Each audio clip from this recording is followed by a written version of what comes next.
উফ! তাহলে শুরু করা যাক Sikandar movie teaser review by Nakul. সবাইকে ওয়েলকাম জানিয়ে আমি শুরু করব। চলো বন্ধু শুরু করা যাক। ফার্স্ট অফ অল দেখো, যতটুকু ভেবেছি আমি সেরকম তো টিজার নেই, সেই একই ধরনের মারধার। আর সিনেমার যে হিরোইন, তার কি দরকার ছিল? জাস্ট একটা শুধু ডায়লগ। সালমান খানের যে অ্যাকশন প্যাক সিন, যেটা আগে আমরা দেখতাম, যেমন দাবাং, ওয়ান্টেড, সেরকম লেভেলের সালমান খানের মধ্যে দেখা যাচ্ছে না। মনে হচ্ছে যেন জোর জবরদস্তি হয়তো কোনো ফিল্ম করা হচ্ছে। যাই হোক, দেখি কতটা দর্শক ভালোবাসে।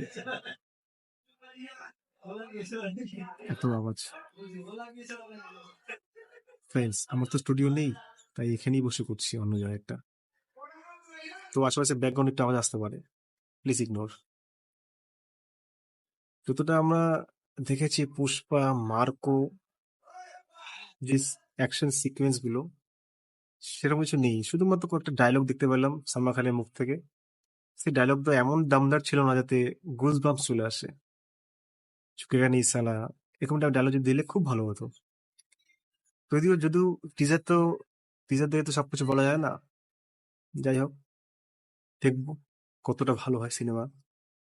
আর সিনেমা হিট হওয়া উচিত সালমান খানের। রিসেন্ট কোনো সিনেমা ভালো হিট হয়নি টাইগার 3 ছাড়া।